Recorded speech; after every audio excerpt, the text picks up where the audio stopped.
I want to marry. I want to marry. I have married though. Where is my husband? 4,000 miles away. Literally 4,000 miles away. Then why am I married then? Hi guys, welcome back to my channel. Thank you so much for stopping by. If you are new here, welcome. So today I'm going to be talking about how I got married and it looks like my life stopped. It's like my life stopped. That's it. My life just stopped. If you're interested in this story, keep watching. So I am the one that has never had to take a pause. I know that it's actually very healthy to take a moment to pause, you know, in your life, to reevaluate, to see how you're doing, to set short-term goals and all that. But I do that actually, but it's just that while I'm doing that, I'm still actively working. I'm still very active. So a quick of the backstory. Like I said, I've never had to take a break, a long break like this in my entire life. Well, since I've been an adult. So apart from the 1 year I had to stay at home after secondary school, high school, because I didn't want to go to the school that my parents chose for me, and I had to stay 1 year at home. Then the following year, I still went to that school. So, you know, I took JAMB again and I went to that school. I did 5 years in uni. And because of the constant strike that we've had over the years, it was impossible for us to go to law school that year that I finished, right? So we had to stay home for one whole session before resuming to law school the following year, because, you know, there are lots of backlogs and you can definitely not go to law school before your seniors. That's what they said, yeah, which made sense. So I was like, no, I can't stay at home for 1 year doing nothing. So I looked for a job. 9 to 5, no, more 9 to 5. No, more like 7 to 6 actually. It was a Monday to Saturday job, 7 a.m. to 6 p.m. which I really liked. Well, it didn't bother me because it took me out of the house every day and it made me feel responsible, which I was, right? I was actually very responsible. So after that, I went for service, and I remember every day of service, I'll wake up to say, Lord, after this, I just want to resume to my job. I don't want to go back home, you know, waking up with my mother, cooking breakfast, her calling me from work to say, this is what you should make for lunch. No, I didn't want to do that. I didn't want that to happen to me at all. And God heard. Like, God literally answered that prayer the exact way I asked for it. POP was a Thursday and I had the job to resume to on Monday. How cool is that? And so I've been the one that has never been jobless, even though I am now. So I'm actually not jobless, but yeah, we'll get to that. But I've been one of those very privileged people that have never been jobless in this country, as hard as it is, you know. So fast forward to when I got married. My husband stays abroad, as you would already know, or maybe you don't know.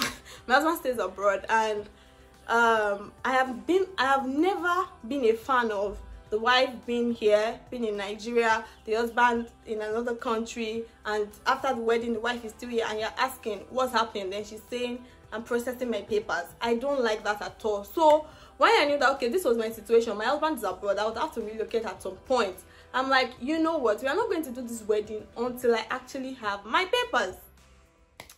And everybody agreed to it. So we did the civil wedding way before, you know, the wedding date was picked, or before the wedding date was picked. That was the beginning of 2020. So it was like, okay, let me just do this. With a marriage certificate, you can apply, you can do all of that and all of that. So that was what I started to do in the beginning of 2020. I already did my change of name, I already did, you know, this and that and that and that. Then coronavirus hit and the whole world had to take a break. At this point, I had not still submitted my application because, you know, these things take time and there were things I needed to settle before I could finally submit. So after the coronavirus was lifted, I started my application again. As at this point, the original date for the wedding had passed, so we had to reschedule, we had to fix another date.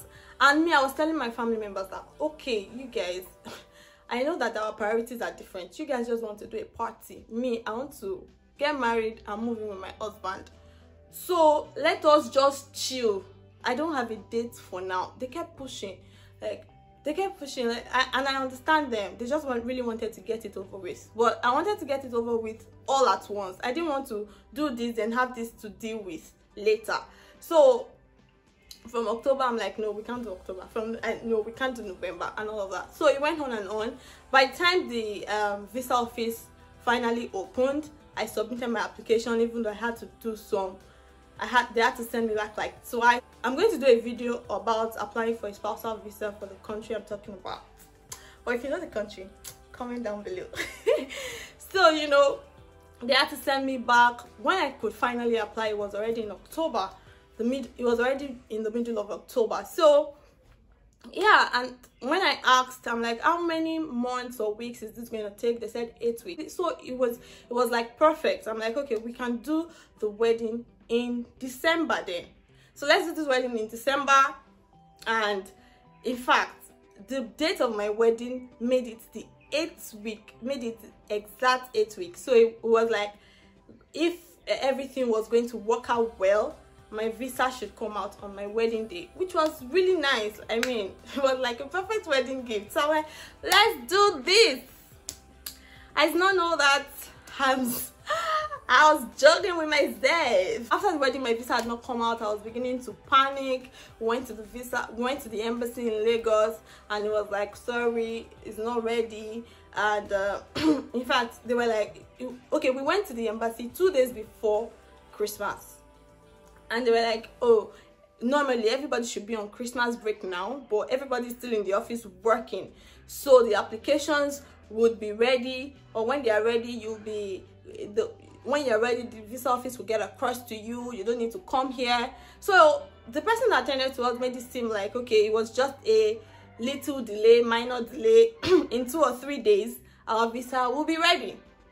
So I'm like, okay, no problem. So we shifted our ticket from the original date we were supposed to travel to till the end of the year. The end of the year, still nothing.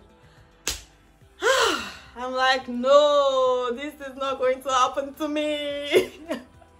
This is not going to happen to me. This is my greatest fear. It is not going to happen. But baby girl, ladies and gentlemen, guess where I am. But yeah, let's not jump.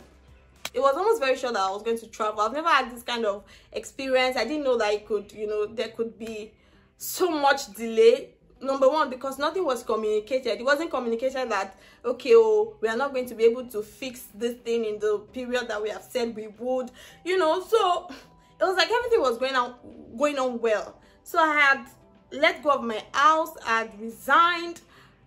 I was ready to travel. My bags were packed. In fact, because my husband had to resume job, his work in January, he had to go. And it was even a case of see you next week. We're still hoping it was a minor delay. So see you next week. Please, when you're coming, bring Gary, little boy, Jack, Big Bear, Iru. Okay, baby, I will. In fact, he carried my bag, my box of clothes. All the clothes that I'm like, okay, I can wear this as a married woman. My husband carried everything with him as he was going. Because it was see you next week, right? And the new year came. I was still like, it still felt like I was on a holiday because, everybody was around. School had not resumed. My siblings, my cousins, everybody was around. So I had company. I didn't feel anything. I was just like, yeah. My visa is coming out next week. In fact, I even had a farewell party. I threw a farewell party for myself. And it just went on and on and on, and the days went by, nothing came. Of course, I had New Year goals. I was still trying to tick my goals, tick. I had books to read, and there was ginger at the beginning of the year, so I was doing like 10-15 pages per day, 20 pages per day. Then by the 3rd week, that was like the 3rd week of January, I don't know. It just dawned on me. Like, okay, what's going on? Why is this happening? This was my greatest fear. my greatest fear of, you know, the husband being miles away and you're here and it doesn't even feel like you're married, especially at the beginning of a marriage. I didn't like it at all, and you know, it took a toll on me. Then, because if you know me, you know that I really like money. It's not like, I don't know, I really like money. I've been in a place where I did not have, and I've been in a place where I have. So I prefer the latter, right? And by the end of the month, I didn't receive a salary, and it was the first time in many months that I had not received a salary. Then my frustration just started all over again. I'm like, no, now why? Husband that I'm supposed to be with, I'm not with him. Work that I'm supposed to have, I don't have. Why, God? Why? Then I would encourage myself in the Lord. I'll say, don't worry, before Valentine, you will be with your husband.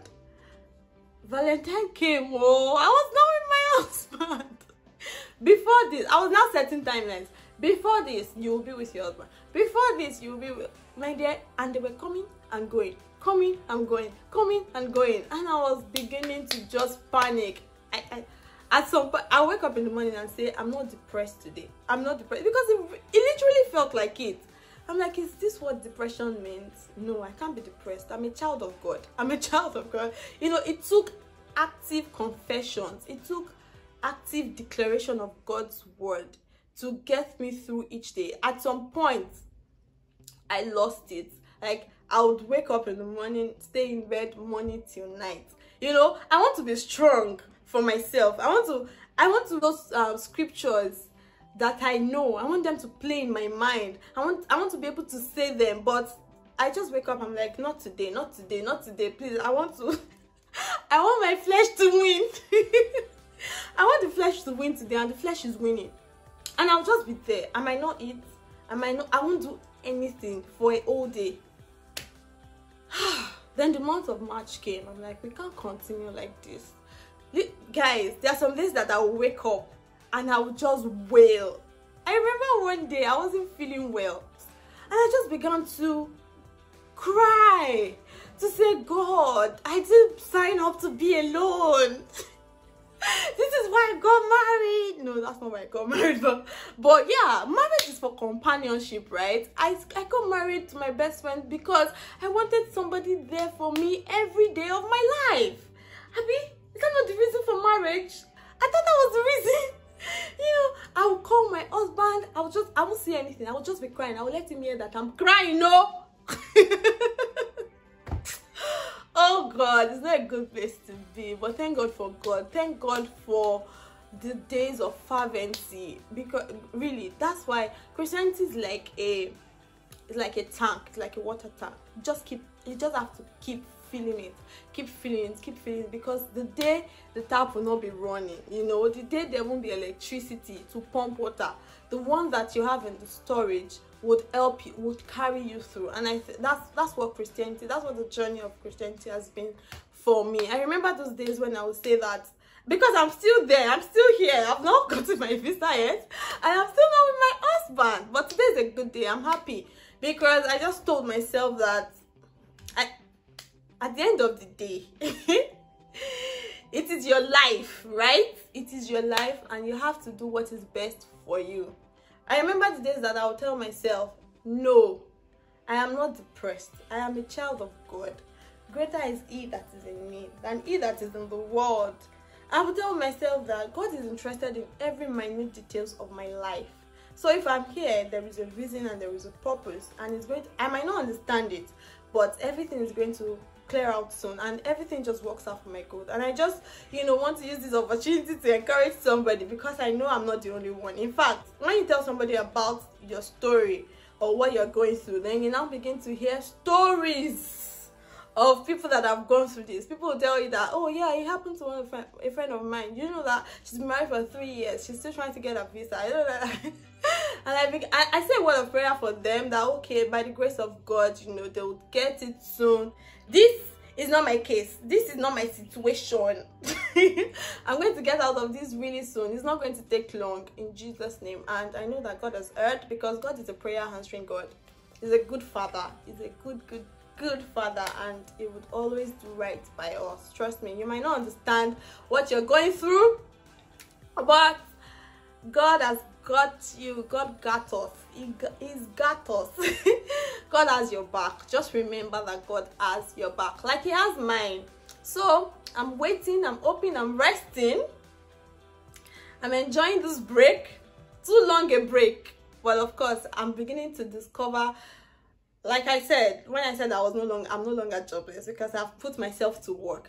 One of the things I wanted to do this year was to start YouTube, and it was my life was so planned, because I'm a planner. It was so planned. I planned everything to the extent that all my YouTube gears, I just ordered them in a store in the country my husband is in, and I got them delivered to my house there.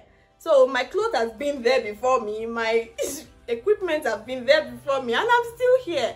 But I just thought that, you know what, you have to compromise, because at the end of the day it is still you that will look over your goals and see that, oh, I didn't do this. Why? All of these things are excuses. Excuses are monuments of nothingness. At the end of the day, if you use it, you're not wise. I'm sorry, but it is what it is. If you use excuses, you're not wise. So I thought that there is always a way. There is always a way. Like they say, when there is a will, there is a way. So I'm here. I'm trusting. I'm hoping. I'm taking this time to do other things, to explore, to see how I can maximize my time, the opportunity that I have. You know, I'm by myself. If I'm with my husband, maybe my head will not be working like this. It will work, because my husband's head works all the time. But yeah, you know, I'm enjoying myself, and I'm hoping that this would end soon. And when it does, trust me, you'll be the first to know. In order for that to happen, kindly like this video, click the subscribe button because it is free, turn on your notification bell, and expect more videos from me. My name is Mibia Falabi. Until next time, take care of yourself and be good. Bye.